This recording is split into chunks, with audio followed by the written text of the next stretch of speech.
Olá, sejam todos muito bem-vindos a mais uma edição do nosso programa Conexões Raras, um espaço de encontros promovido pela Associação Brasileira de Doenças Genéticas, onde cada história importa, cada voz conta e cada doença rara ganha visibilidade. Eu sou Lindenberg Salmito, pai de uma criança com uma doença rara, ativista da causa, diretor da Associação Cearense de Distrofia Muscular, e estou aqui junto com você para apresentar mais uma vez esse programa que tem sido a voz dos raros nesse país. A gente tanto está pelo YouTube como também pelo Spotify. E eu já convido você a estar curtindo, compartilhando, nos seguindo, mandando aí para todo mundo, porque quanto mais a gente divulga, mais conhecimento a gente adquire, e quanto mais conhecimento, mais qualidade de vida. Nesse episódio, o episódio de hoje traz à luz uma condição neurológica rara, hereditária e progressiva, que impacta não só o corpo, mas também a mente e a vida familiar de uma forma bem mais profunda. Estou falando da doença de Huntington. E a gente tem por tema aqui nesse título hoje, vai ficar o título do nosso programa, é Doença de Huntington em Foco, Genética, Desafios e Esperança. E para conversar conosco, nós temos a honra de receber um dos maiores e mais respeitados nomes da pesquisa genética aplicada às doenças neurodegenerativas. Um profissional que une ciência de ponta e compromisso com o futuro da medicina personalizada. Antes de apresentá-lo, eu quero agradecer também aos nossos apoiadores sociais, que é a Takeda e a Unail. Graças aos nossos apoiadores que esse programa chega até você, graças ao que eles têm colocado aqui diante e acreditado no Conexões Raras, é que a gente consegue promover informação, acolhimento e visibilidade às doenças raras. Mas agora eu quero apresentar para você o nosso convidado. Ele é professor Dr. Rodrigo Pinheiro Araldi. Ele é biólogo, pesquisador com uma carreira sólida e multidisciplinar, graduado em Ciências Biológicas pela Unesp, com especialização em Genética Humana pelo Instituto Butantan, é mestre e doutor em Biotecnologia pela USP, com parte dos estudos realizados na Itália. Fez pós-doutorado em Biologia Molecular pela Unifesp, onde atua como professor nos programas de pós-graduação em Biologia Estrutural e Funcional, Endocrinologia e Metabologia. Também leciona em cursos de MBA em Biotecnologia e lidera pesquisas em terapias avançadas voltadas às doenças neurodegenerativas, incluindo o diagnóstico que nós vamos apresentar hoje, a sua principal área de especialização clínica e científica.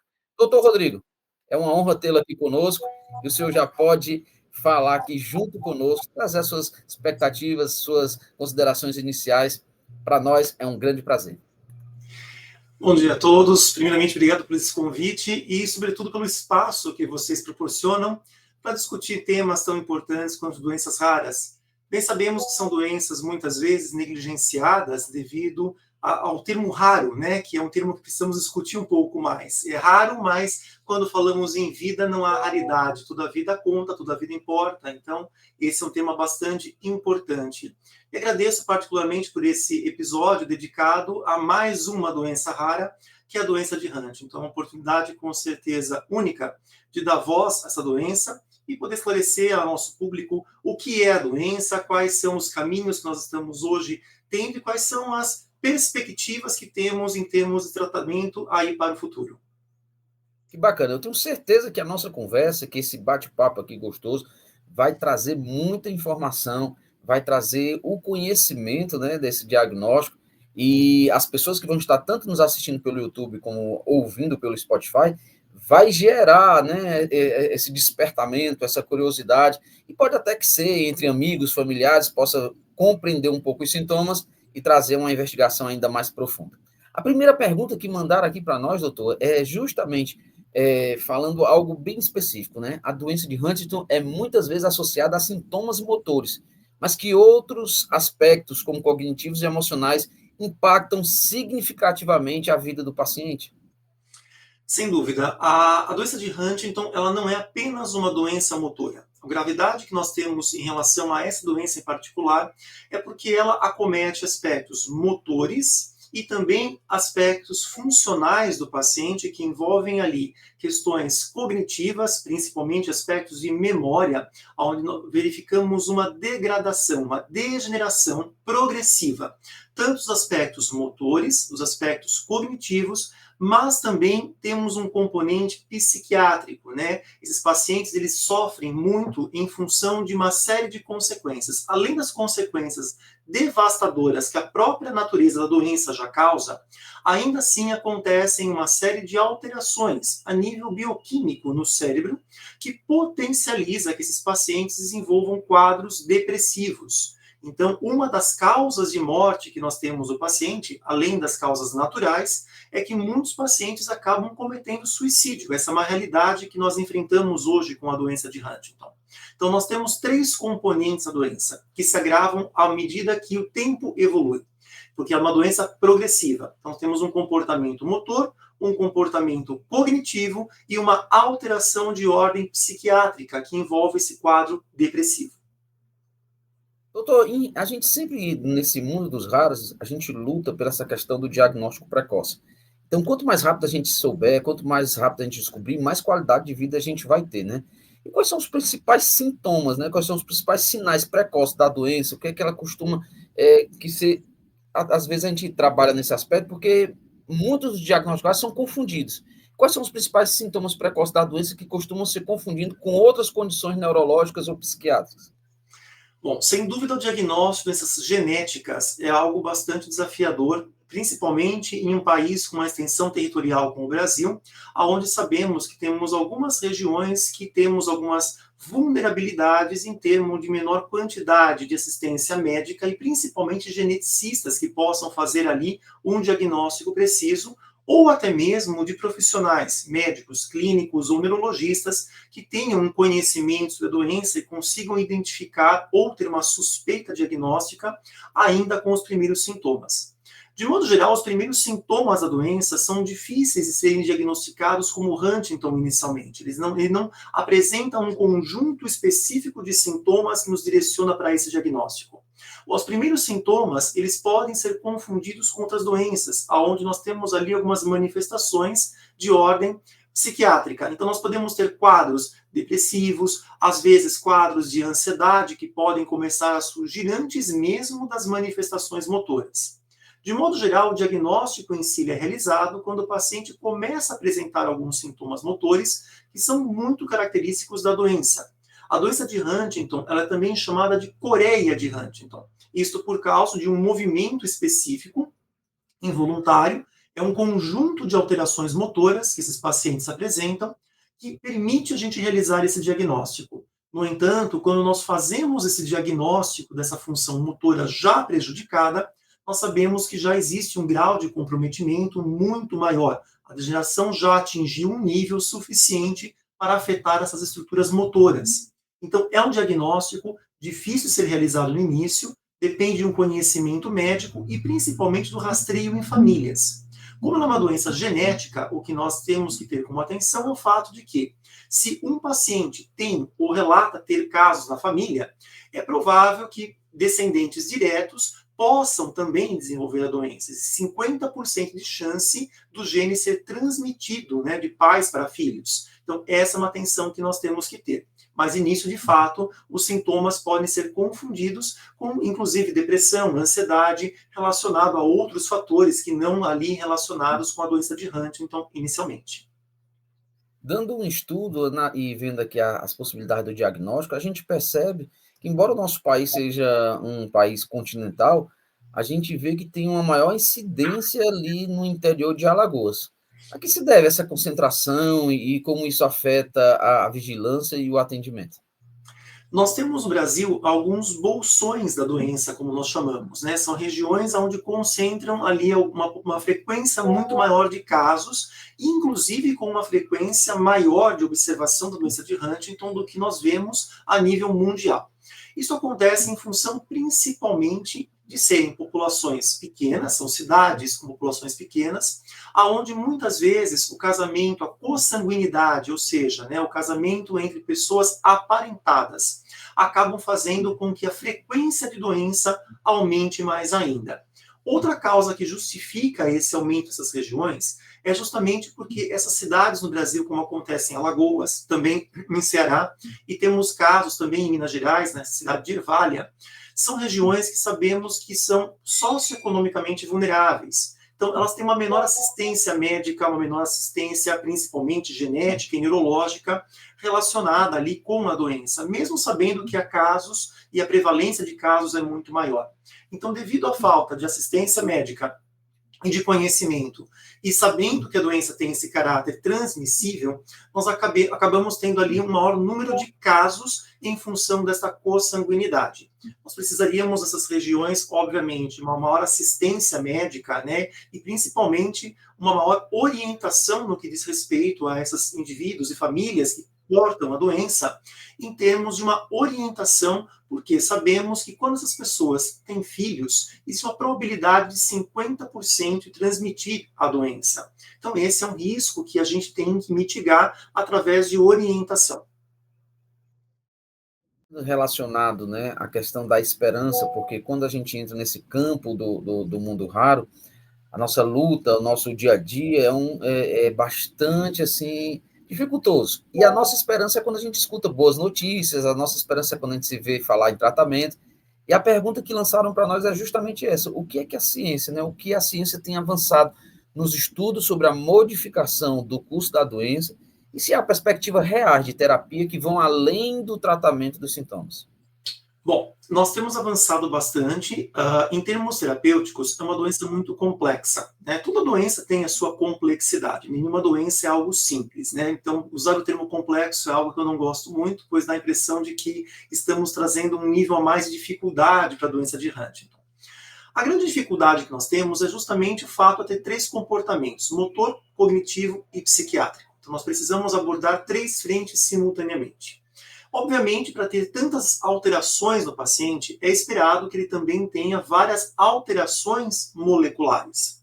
A nível genético, a doença é causada por um único gene mutado, mas esse gene mutado traz como consequência a alteração de muitos outros genes ou proteínas. Então, nós temos um desafio de tentar trabalhar e modular a ação de múltiplas proteínas que se encontram alteradas de forma simultânea.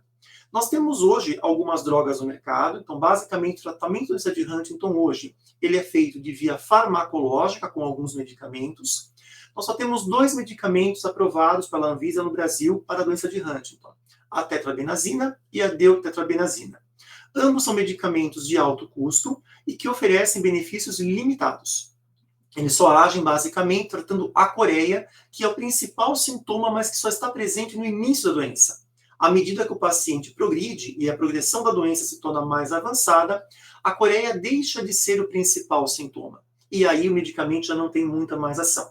Além do mais, o uso desses medicamentos traz uma série de consequências negativas, dentre elas o aumento do risco para o suicídio. Ele aumenta a depressão. Então o uso é bastante polêmico e inclusive controverso.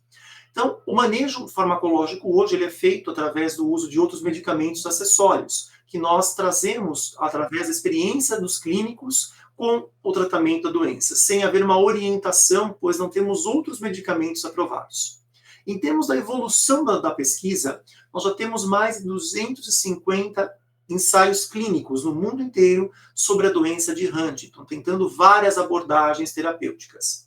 Medicamentosas, nós percebemos que existe um certo desafio, em que os medicamentos que estão em curso de desenvolvimento acabaram falhando em etapas mais avançadas da pesquisa clínica, justamente por não conseguir demonstrar ou o seu benefício terapêutico, ou acabar revelando aí alguns efeitos colaterais indesejados e alguns, inclusive, bastante sérios. Então, o que nós temos hoje de promissor, né, para o tratamento da doença de Huntington, de fato, ainda é a terapia celular, a terapia com células-tronco. Nós temos, nesse sentido, pesquisas, inclusive realizadas no Brasil, 100% nacional, que estão avançando de forma bastante interessante, com resultados promissores para o tratamento da doença de Huntington. E por que se torna mais interessante, do ponto de vista técnico, inclusive, ofertar uma terapia celular ao invés apenas da terapia com medicamentos sintéticos clássicos? Pois as células-tronco elas têm a capacidade de modular simultaneamente múltiplas vias, algo que medicamentos acabam sendo um pouco mais limitados. Na contramão da célula-tronco, que entendemos que é uma possibilidade terapêutica de modificar o curso da história natural da doença, nós também sabemos que o uso de alguns medicamentos, e através principalmente de pesquisas na área farmacogenômica, nós conseguimos identificar que alguns medicamentos de baixo custo, que já são utilizados hoje para tratar a doença de Huntington ou alguns dos seus sintomas, de fato poderiam ser melhor orientados e, inclusive, inseridos em suas bulas como medicamentos para o tratamento da doença de Huntington. Não vou citar nomes, obviamente, de medicamentos com o objetivo de evitar uma orientação clínica de forma inadequada aqui nesse nosso episódio aqui de hoje, mas nós temos medicamentos de baixo custo que já são utilizados e que são indicados para tratar alguns aspectos da doença de Huntington e que a sua utilização poderia trazer benefícios que se estendem além daquele benefício inicial para qual ele é proposto.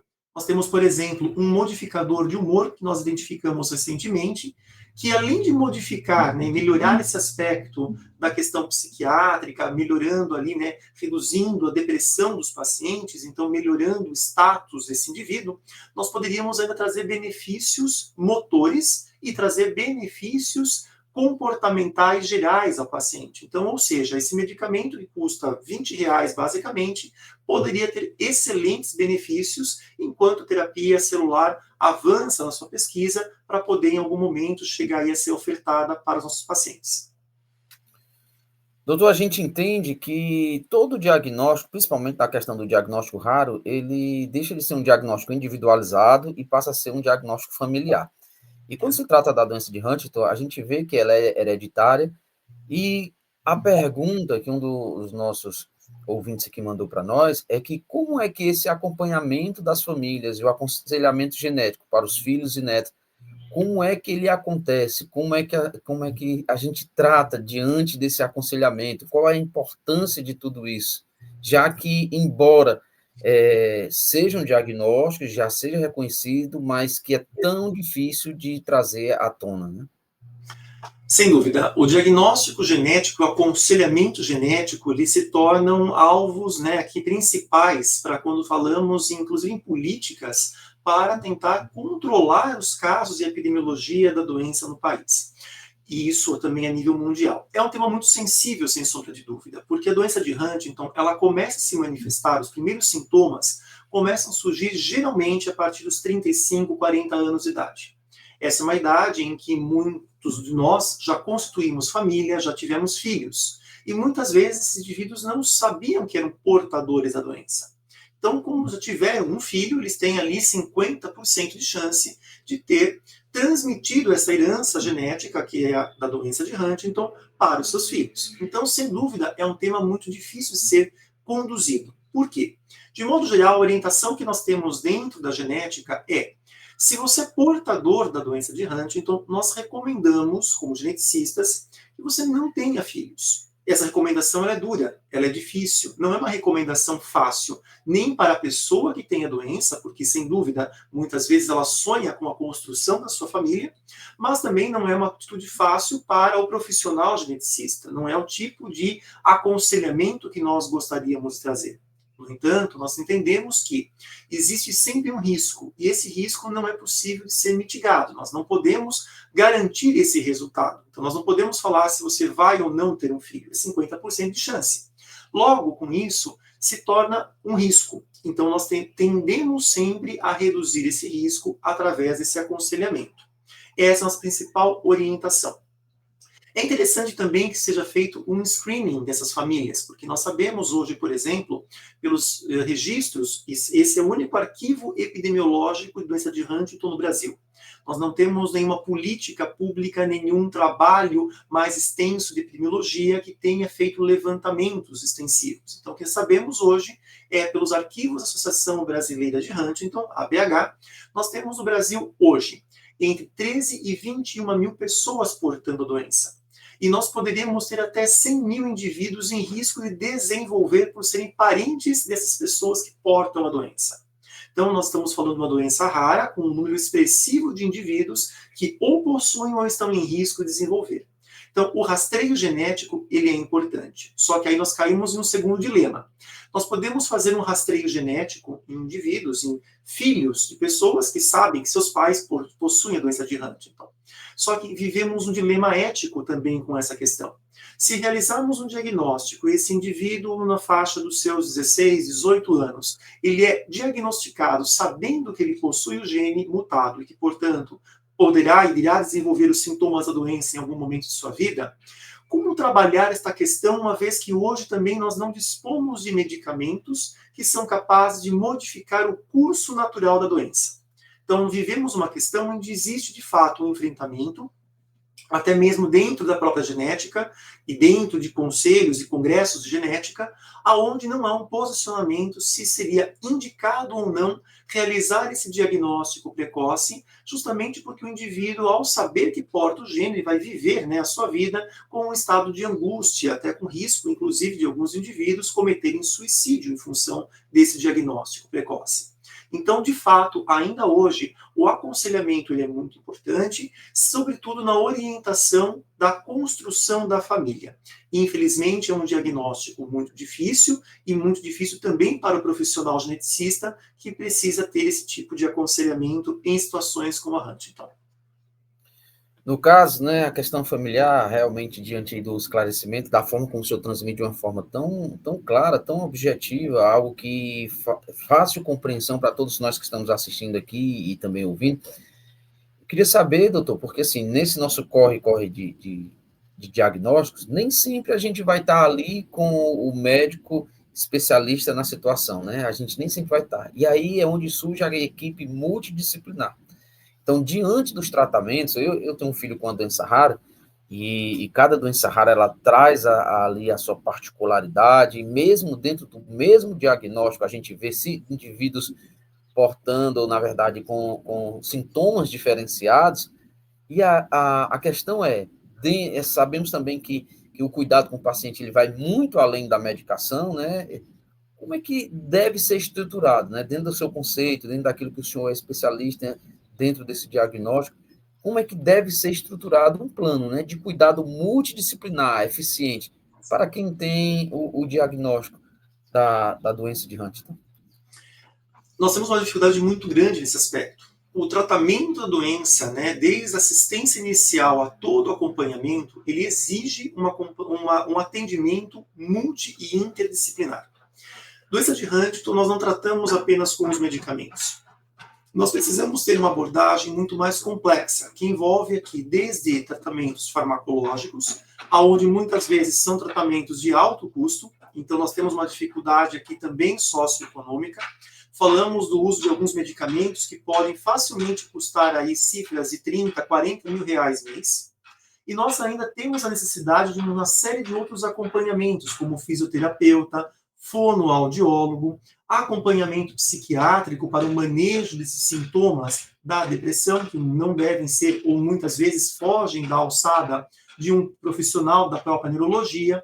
Então, nós precisamos dessa equipe. E também do geneticista, que tem um papel muito importante desde o diagnóstico da doença e também todo o acompanhamento e aconselhamento genético dessa família. Qual a dificuldade que nós temos? Obviamente, oferecer uma equipe de suporte não é algo fácil. Principalmente quando a gente olha para esses bolsões que discutimos, né, em Alagoas, Ceará e Minas, que por serem regiões economicamente vulneráveis, são mais desassistidas. Então, nós temos uma dificuldade um pouco maior de conseguir, nessas áreas, colocar essas equipes multiprofissionais. Nós também sabemos que, à medida que a doença progride, o grau de independência do paciente vai diminuindo. Ele precisa de cuidadores.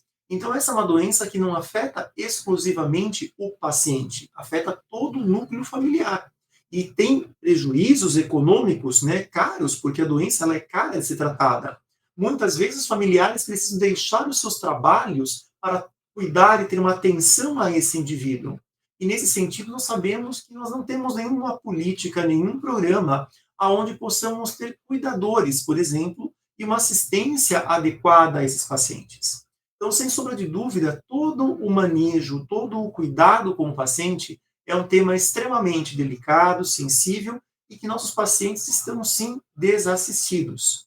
Também precisamos ter uma atenção social a esses indivíduos. Aqui o aspecto não é apenas um aspecto de ordem médica.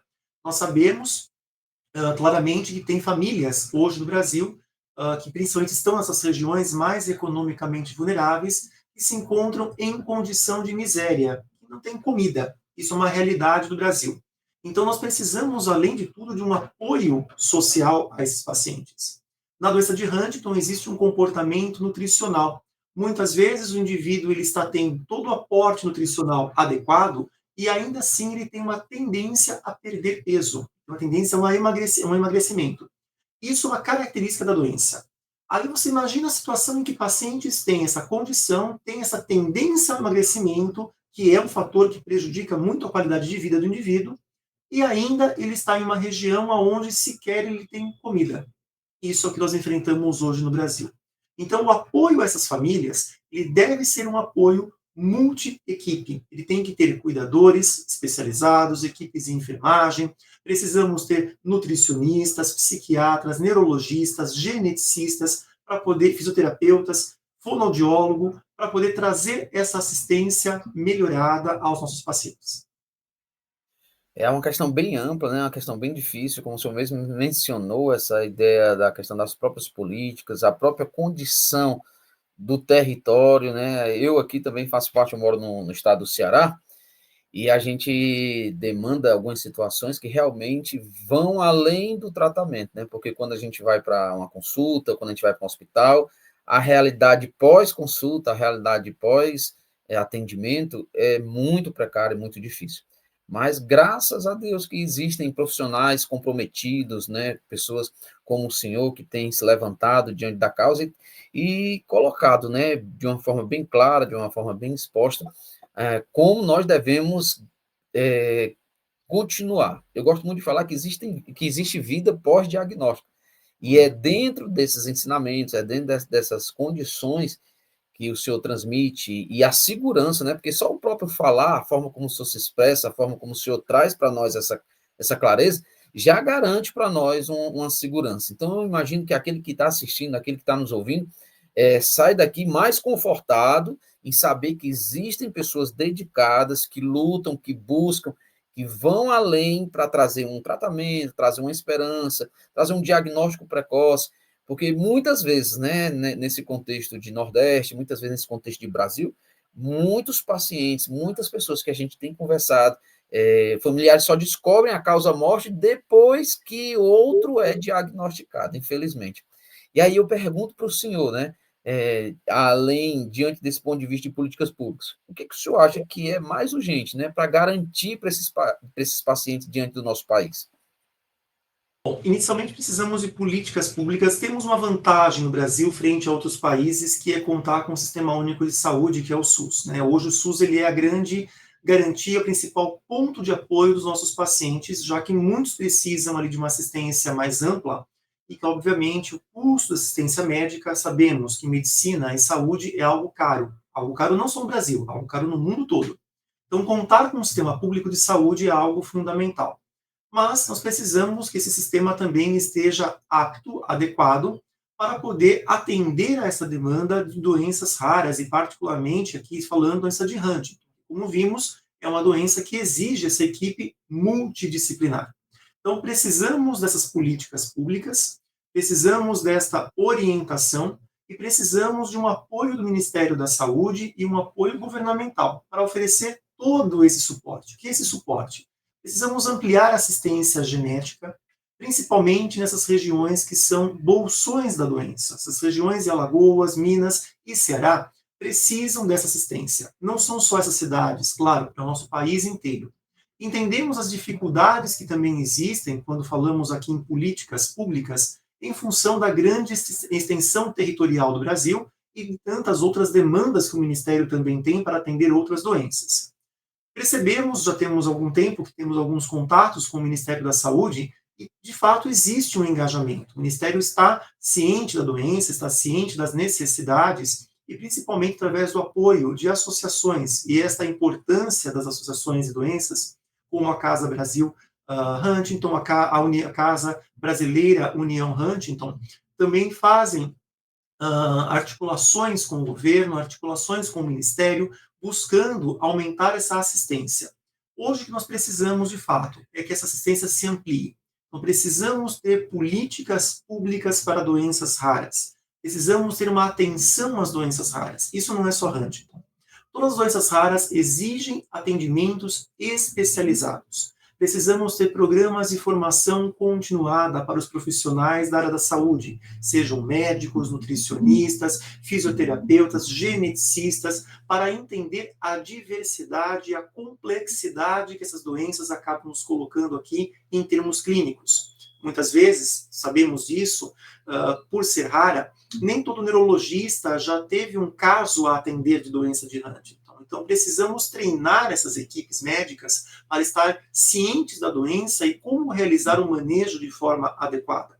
Precisamos garantir assistência dessas populações a médicos e a geneticistas para que haja um aconselhamento genético, porque sabemos que essas regiões não existem.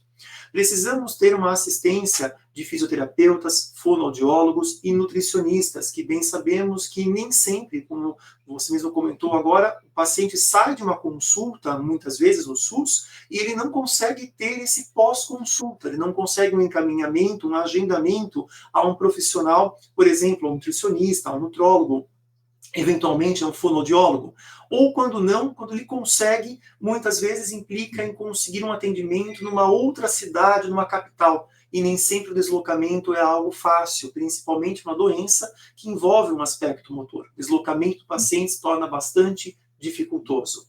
Então, precisamos ter políticas, precisamos também ter políticas assistenciais, precisamos, de fato, evoluir no combate à fome. A fome ainda é uma realidade do Brasil, e entender que essa fome não atinge, de modo geral, qualquer só indivíduo, né, que ainda assim precisa ser combatido, obviamente, mas temos pacientes com doenças raras em condições de fome. Então, precisamos também de políticas sociais e de um olhar governamental para essa pauta de doenças raras e para a pauta da doença de Huntington, sobretudo. Né? Não é sobretudo porque ela não merece um destaque especial. Todas as doenças raras merecem este olhar, né? Que aqui estamos discutindo a doença de Huntington em particular.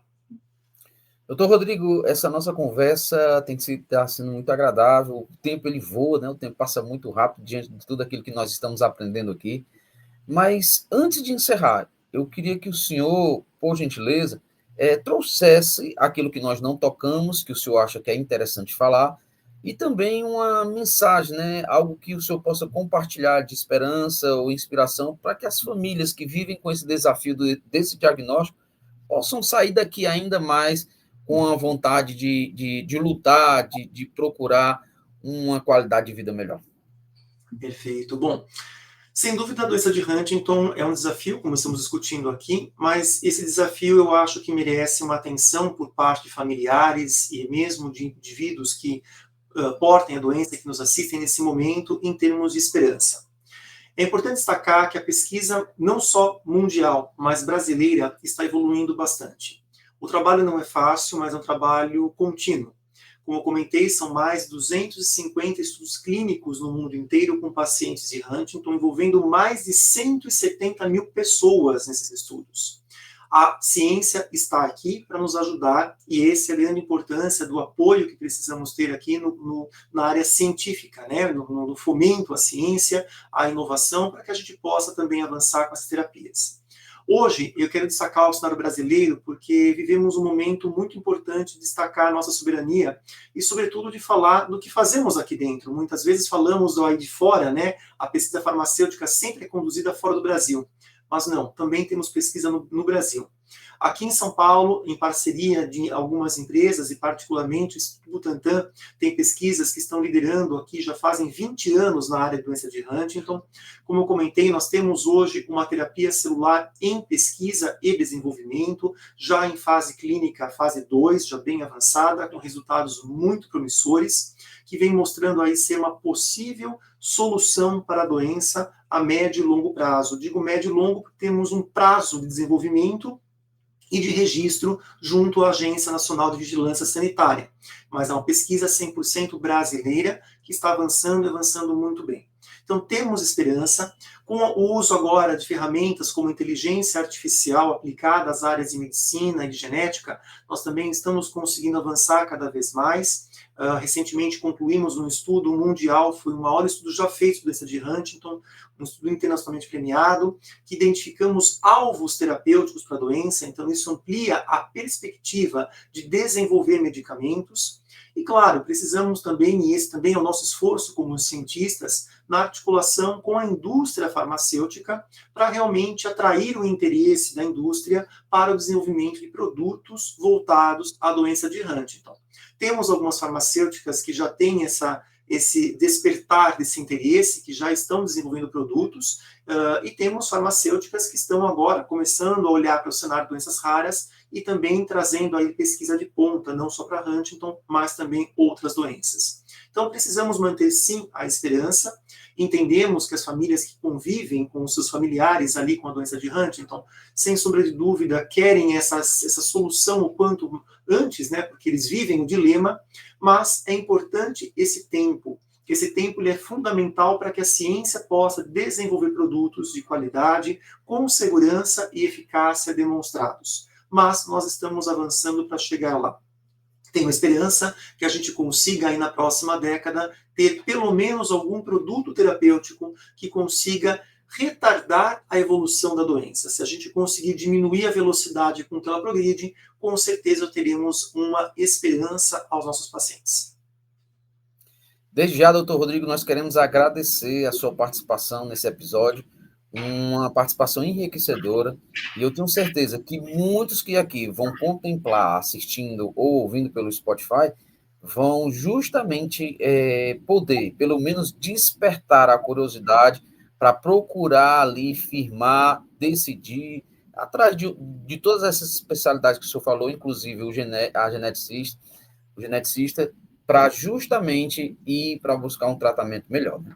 Ficam nossos agradecimentos aqui e encerramos aqui mais um episódio da nossa edição do nosso programa Conexões Raras. Com certeza, a certeza que temos no coração é de que o conhecimento também faz parte do tratamento. Quanto mais eu procuro saber, quanto mais eu procuro conhecer, mais conhecimento, mais qualidade de vida, melhor vida eu vou ter. Fica aqui mais uma vez o nosso profundo agradecimento ao doutor Rodrigo, que colaborou de uma forma fantástica, tanto pela generosidade dele de compartilhar suas experiências, como também tudo aquilo que ele trouxe, que acrescentou ao nosso conhecimento e, posteriormente, vai trazer qualidade de vida para todos aqueles que estão nessa luta, que estão nessa batalha diária. Também fica aqui o nosso agradecimento, mais uma vez, aos nossos apoiadores sociais, que é a Takeda e a Alnylam. Eles têm seguido ao lado da nossa Associação Brasileira de Doenças Genéticas a valorizar a vida rara, a valorizar o diagnóstico raro. Se esse episódio tocou o seu coração, você também pode colaborar, compartilhando, curtindo, fazendo comentários, espalhando para todo mundo, porque a gente precisa compartilhar informação. Assim, nós vamos construir pontes e conexões para transformar os diagnósticos, não só em transformação em relação à área dos profissionais, mas também em questão de cuidado, em questão de acolhimento, para que a gente possa caminhar de uma forma maravilhosa. Então, até o nosso próximo episódio do programa Conexões Raras, e eu espero contar com você. Fica com Deus, um beijão no coração e até a próxima.